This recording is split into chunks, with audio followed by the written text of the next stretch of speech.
Hello बच्चों, स्वागत है आपका हमारे YouTube चैनल पॉलिटिकल वाला पर।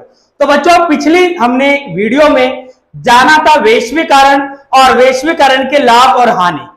अब बच्चे इस वीडियो में हम वैश्वीकरण के आयाम को समझेंगे, जिसमें हम ये जानेंगे कि वैश्वीकरण के कारण किसी देश पर सांस्कृतिक, आर्थिक और राजनीतिक तौर पर क्या क्या प्रभाव पड़ते हैं। तो अगर बच्चों आपने पिछली वीडियो को नहीं देखा है तो जाकर आप देखिए वैश्वीकरण और उसके लाभ और हानि क्या होते हैं। और बच्चे, इस वीडियो को ज्यादा देर ना करते हुए हम शुरू करते हैं और समझते हैं कि वैश्वीकरण के कारण किसी देश पर सांस्कृतिक तौर पर क्या प्रभाव पड़ता है। तो स्टूडेंट्स, हम समझते हैं कि वैश्वीकरण के कारण किसी देश पर सांस्कृतिक तौर पर क्या क्या प्रभाव पड़ता है। जब बच्चों एक देश से दूसरे देश में कंपनियों का आना जाना शुरू होता है तो ऐसे में किसी देश के रहन सहन पर प्रभावित पड़ता है, जिसके कारण बच्चों लोग पहले जैसे कि मट्टी के कच्चे मकानों में रहना पसंद करते थे, लेकिन बच्चों आज देखते हैं लोग फ्लैटों में या फिर पक्के मकानों में रहना पसंद करते हैं। तो बच्चे, ये परिवर्तन वैश्वीकरण के कारण आया है। और इसी के साथ साथ बच्चों लोग पहले ठंडा पानी मटके का पीना पसंद करते थे, लेकिन आज हम देखते हैं कि लोग फ्रिज का ठंडा पानी पीना पसंद करते हैं। तो बच्चों, इसमें भी बहुत बड़ा एक जो इंपैक्ट रहा है वो वैश्वीकरण का रहा है। वैश्वीकरण के कारण ही लोगों का ये रहन सहन प्रभावित हुआ है। अगला स्टूडेंट्स, खान पान प्रभावित। बच्चों, वैश्वीकरण के कारण लोगों का खान पान प्रभावित हुआ है। देखिए बच्चों, हमारे देश का जो राष्ट्रीय व्यंजन है मतलब भोजन, वो बच्चे खिचड़ी है। लेकिन बच्चे आप ही सोचिए, आज कितने रेस्टोरेंट पर हमारे यहाँ खिचड़ी मिलती है? कहीं नहीं मिलती होगी बच्चों जल्दी, और अगर मिलती भी हो तो बच्चों आप लोग खाना पसंद नहीं करेंगे। तो बच्चे, वैश्वीकरण के कारण हमारा खान पान प्रभावित हुआ है, परिवर्तन हुआ है, जिसके कारण बच्चे हम लोग chilli potato, momos, cold drink, Pepsi, pizza, ये सब चीजों को खाना पसंद करते हैं, जिसके कारण बच्चों आज हमारा खान पान टोटली चेंज हो चुका है। ठीक है बच्चों। और तीसरा है बच्चों फैशन में परिवर्तन। बच्चों, वैश्वीकरण के कारण ये संस्कृति में हमारा परिवर्तन होने वाला तीसरा पॉइंट है, जिसके कारण हमारा फैशन बदल चुका है। बच्चों, पहले के समय में पुरुषों की अगर हम बात करें तो कपड़े होते थे धोती, आपका कुर्ता नॉर्मली, और या फिर पैंट। लेकिन बच्चों आज जीन्स या फिर और बहुत सारे पुरुषों में फैशन के तौर पर परिवर्तन आ चुका है।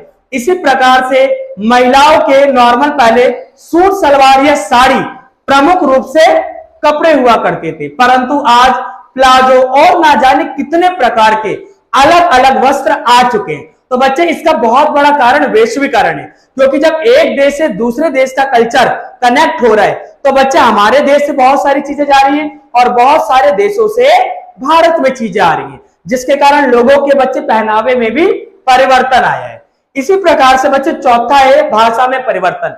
बच्चों, आपको पता है हमारे देश की राजभाषा हिंदी है, लेकिन बच्चों उसके बावजूद भी अधिकतर लोग कौन सी भाषा बोलना पसंद करते हैं? इंग्लिश। बच्चों, आप लोग बहुत अच्छे से जानते हैं अगर आज के समय में कोई हिंदी भाषा बोलता है तो बच्चे उसको इतना महत्व नहीं दिया जाता है, और ये बच्चे समझा जाता है कि अगर बच्चों आप इंग्लिश बोलते हो तो आप तो हो कूल, और अगर बच्चों कोई हिंदी बोलता है तो उसको बच्चों क्या समझते हैं? Bloody fool. नॉर्मली बच्चे हम लोग तुलना करने लग जाते हैं कि अगर वो इंग्लिश बोलता है तो स्मार्ट होगा और वो हिंदी बोलता है तो मतलब कम स्मार्ट होगा। तो बच्चे, वैश्वीकरण के कारण भाषा में हमारे परिवर्तन आया। तो बच्चों, अब हम समझते हैं वैश्वीकरण के आर्थिक प्रभावों को, कि वैश्वीकरण के कारण एक देश से दूसरे देश में जब कंपनियों का आना जाना होता है तो ऐसे में किसी देश पर आर्थिक तौर पर क्या प्रभाव पड़ता है। तो बच्चों, पहला है रोजगार में वृद्धि, इंक्रीज इन एम्प्लॉयमेंट। बच्चों, जाहिर सी बात है, हम एक उदाहरण के माध्यम से समझते हैं। भारत के अंदर एक विदेशी कंपनी है जिसको बच्चे आप मैकडी के नाम से जानते हैं, और ये बर्गर नॉर्मली बेचती है। अब आप जानते हैं बच्चे, जगह जगह इनके आउटलेट है जहां पर लोग बर्गर खरीदते हैं, इनकी जगह जगह ऐसे शॉप्स हैं। अब बच्चों, अगर हम बात करें तो उस कंपनी में लगभग बच्चे भारत में कई लाख लोगों को रोजगार मिलता है। ठीक है बच्चों। और आप ही सोचिए ऐसी हजारों विदेशी कंपनियां भारत में, और जब विदेशी कंपनियां ऐसी भारत में आएंगी, हजारों कंपनियां, तो जाहिर सी बात है करोड़ों लोगों को रोजगार मिलेगा और लोग उस रोजगार को प्राप्त करके अपने परिवार का भरण पोषण करते हैं। उसके बाद बच्चे जीडीपी में वृद्धि। बच्चों हमारा देश आपको पता है खाने पीने में बड़ा चटोरा है, और बच्चे हमारे देश के लोग एक वक्त तक खाना कम खा लेंगे लेकिन उनको खाना चटपटा चाहिए, मसालेदार चाहिए। ठीक है बच्चों, हम बच्चे लगभग विश्व में 80 से ज्यादा देशों के साथ मसाले का व्यापार करते हैं, मसाला बेचते हैं। अब बच्चों उस मसाले को बेचने से हमारे देश की आय बढ़ती है, हमारे देश के नॉर्मली जीडीपी में वृद्धि होती है। जीडीपी का बच्चों मतलब होता है ग्रॉस डोमेस्टिक प्रोडक्ट, सकल घरेलू उत्पाद का सामान्य अर्थ देश की आय में वृद्धि। तो बच्चे व्यापार करेंगे तो जाहिर सी बात है हमारे देश की आय में वृद्धि होगी और हमारे देश की जीडीपी काफी तीव्र गति से आगे बढ़ेगी। बच्चों अगला है महिलाओं की आर्थिक स्थिति मजबूत, strong economic status of woman. बच्चों आप जानते हैं भारत में नॉर्मली जो फैक्ट्रियां होती है, सेम काम के लिए जितना तनख्वाह या जितनी सैलरी पुरुषों को दी जाती है उतनी सैलरी महिलाओं को नहीं दी जाती है। महिलाओं को केवल स्त्री होने की वजह से कम सैलरी दी जाती है। तो बच्चे जो ये विदेशी कंपनियां आ रही है वैश्वीकरण के बाद, जिनको एमएनसी या मल्टीनेशनल कंपनी कहा जाता है, बहुराष्ट्रीय कंपनियां, बच्चे इन कंपनियों का एक रूल होता है, इसमें चाहे काम पुरुष करे या स्त्री, सेम काम के लिए सेम वेतन दिया जाता है। सैलरी में कोई भी कटौती लिंग के आधार पर नहीं की जाती। जितना स्त्री को दिया जाता है सैलरी एक काम के लिए, उसी काम के लिए सेम पुरुष को दिया जाता है। अब जाहिर सी बात है बच्चों महिलाओं को इसमें जॉब मिलेगी, अब पैसा अच्छा मिलेगा तो जाहिर सी बात है महिलाओं की स्थिति में सुधार होगा, क्योंकि वो आर्थिक तौर पर स्वतंत्र होंगी और उनकी जो आर्थिक स्थिति है वो बहुत ज्यादा मजबूत होगी। बच्चे अगला है विदेशी मुद्रा की प्राप्ति, रिसिप्ट ऑफ फॉरेन एक्सचेंज। बच्चों वैश्वीकरण के कारण जाहिर सी बात है जब 50 देशों की कंपनी भारत में आएगी तो बच्चे भारत को उन देशों की मुद्रा प्राप्त होगी, क्योंकि जब वो विदेशी कंपनी भारत में आएंगी तो उनको भारतीय करेंसी में व्यापार करना पड़ेगा और भारतीय करेंसी का नाम है रुपया। और बच्चे वो भारत सरकार के पास अपनी मुद्रा को देकर भारतीय मुद्रा प्राप्त करेंगे, और जब वो भारतीय मुद्रा को प्राप्त करेंगे तो विदेशी मुद्रा जो उनके देश की मुद्रा है वो भारत सरकार को देनी पड़ेगी। तो ऐसी स्थिति में भारत सरकार के पास बहुत सारे देशों की अलग अलग मुद्राएं प्राप्त हो जाती है, जिससे बच्चे हमारे पास भारत सरकार के पास विदेशी मुद्रा के भंडार में वृद्धि होती है। तो बच्चों अब हम समझते हैं वैश्वीकरण के राजनीतिक प्रभाव को, पॉलिटिकल इंपैक्ट ऑफ ग्लोबलाइजेशन। बच्चों वैश्वीकरण के कारण एक देश पर राजनीतिक तौर पर क्या क्या प्रभाव पड़ता है इसको समझते हैं। पहले तो बच्चों ये समझते हैं राजनीतिक प्रभाव होता क्या है। बच्चे पॉलिटिकल प्रेशर, राजनीतिक दबाव या राजनीतिक प्रभाव एक ऐसा दबाव होता है जो दबाव को देश झेलता है लेकिन कभी भी उस दबाव को खुलकर नहीं बोल पाता है। ठीक है बच्चों, राजनीतिक दबाव समझ पा रहे हैं, एक ऐसा दबाव जो कोई देश झेलता है लेकिन उस समस्या को, उस दर्द को कभी खुलकर विरोध नहीं कर पाता है। ठीक है बच्चों, तो पहला है गरीब देशों को हानि, लूज टू पुअर कंट्री। बच्चों वैश्वीकरण के कारण जब एक देश से दूसरे देश में कंपनी जाएगी तो बच्चों इतना तो आप अच्छे से समझ सकते हो कि कोई भी जो गरीब देश की कंपनी है अगर वो अमीर देश में जाएगी तो कभी भी कंपटीशन नहीं दे पाएगी, क्योंकि गरीब देश की कंपनी के पास इतना पैसा नहीं होगा कि वो अमीर देश में जाकर उनकी कंपनी को कंपटीशन दे पाए। लेकिन अमीर देश की कंपनी गरीब देश को कंपटीशन और उनकी कंपनी को कंपटीशन दे सकती है। तो कुल मिला के इसमें हानि बच्चों गरीब देशों को ही होती है। बच्चों दूसरा पॉइंट है सरकार की शक्तियों में कमी, reduction in the power of the government. बच्चों वैश्वीकरण के कारण सरकार की शक्तियों में कमी कैसे होता है?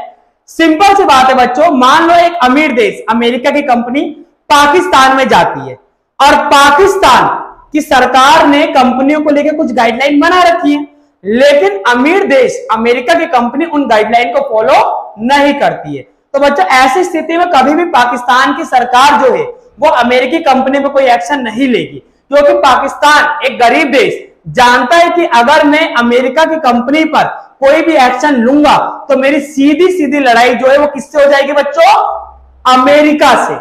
और बच्चों कोई भी गरीब देश नहीं चाहता कि वो अमीर देश से पंगा ले, इसलिए बच्चों नॉर्मली सरकार की शक्तियों में कमी आती है। अब ये नुकसान हो रहा है गरीब देशों को, लेकिन वो खुलकर नहीं बोल पाते हैं। यही होता है बच्चे राजनीतिक दबाव या राजनीतिक प्रभाव। तीसरा बच्चे सब्सिडी में कमी, रिडक्शन इन सब्सिडी। बच्चों आपको पता है वैश्वीकरण के कारण जब एक देश से दूसरे देश में कंपनी जाएंगी तो बच्चों वो सारी की सारी प्राइवेट होंगी, और जब बच्चों प्राइवेट कंपनी जब एक देश से दूसरे देश में जा रही है तो इनका उद्देश्य क्या होता है, ज्यादा से ज्यादा लाभ कमाना। और बच्चों जब ये लाभ कमाने के उद्देश्य से जाएंगे तो जाहिर सी बात है चाहे वो बूढ़ा हो या बच्चा हो, ये सभी से बच्चों चार्ज करेंगे। जैसे कि आपको पता है पहले ट्रेन के अंदर जो 60 साल के ऊपर के व्यक्ति होते थे उनका बच्चा हाफ टिकट लगता था। बट बच्चे अगर रेलवे में भी अगर प्राइवेट निजीकरण आ जाता है, ये विदेशी कंपनियां या कोई भारत की प्राइवेट कंपनी आ जाती है, तो क्या बच्चे वो कंपनी 60 साल से ज्यादा उम्र के व्यक्ति का हाफ टिकट लेंगे? बिल्कुल नहीं, क्योंकि उनका उद्देश्य क्या होगा, अधिक से अधिक लाभ अर्जित करना। तो जो गवर्नमेंट आधा टिकट का ही सिर्फ पैसा लेती थी 60 वर्ष से ऊपर वाले लोगों का, मतलब गवर्नमेंट क्या देती थी उनको, सब्सिडी। तो जैसे जैसे अलग अलग सेक्टर में ये विदेशी कंपनियां आएंगी तो बच्चे जो लोगों को सब्सिडी मिलती है सरकार के द्वारा वो खत्म हो जाएगी। ठीक है बच्चों, अगला है प्रौद्योगिकी में वृद्धि। बच्चे अब आप सोच रहे होंगे प्रौद्योगिकी में वृद्धि, राइज टू टेक्नोलॉजी, अगर टेक्नोलॉजी बढ़ रही है तो इसमें दिक्कत क्या है? बिल्कुल दिक्कत है बच्चों। आप ही सोचिए बच्चों, आज हम कितना दिन में चलते हैं, आज हम पे इतनी सारी टेक्नोलॉजी आ गई है कि बच्चों टेक्नोलॉजी के कारण आज हम लोगों ने चलना बंद कर दिया पैदल। अगर हम एक दिन में 5 किलोमीटर चल लेंगे तो बच्चे हालात ऐसे हो जाएंगे हमारे, बिल्कुल फेफड़े हमारे सूख जाएंगे, ये समझ लीजिए। और बच्चों वैश्वीकरण के बाद अब ये समझ लीजिए हर चीज में टेक्नोलॉजी है। अब आपको नॉर्मली रोटी पकानी है तो कई जगह मशीन आ चुकी है बच्चों, कपड़े धोने वॉशिंग मशीन आ चुकी है, हर चीज में टेक्नोलॉजी है। तो आप सोचिए बच्चों टेक्नोलॉजी के कारण लोग बच्चे और ज्यादा फुर्तीले होंगे या आलसी बनेंगे? तो बच्चे वैश्वीकरण के कारण ये किसी देश पर इंपैक्ट तो पड़ रहा है, लेकिन वो देश कभी खुलकर इस बारे में बात नहीं कर पाता है। बच्चों इसी को वैश्वीकरण का राजनीतिक प्रभाव कहा जाता है। तो बच्चों इसी के साथ हम वीडियो को समाप्त करते हैं। मिलेंगे बच्चों अगली वीडियो में, और इस वीडियो में हमने वैश्वीकरण के तीनों आयामों को जाना। और बच्चों अगर आपने इस टॉपिक के आपने पिछले पार्ट को नहीं देखा है तो आप बच्चे चैनल पर जाकर पिछले पार्ट को देख सकते हैं। और अगर आपने अभी तक चैनल को सब्सक्राइब नहीं किया है तो चैनल को सब्सक्राइब करके लाइक, कमेंट और शेयर जरूर करें।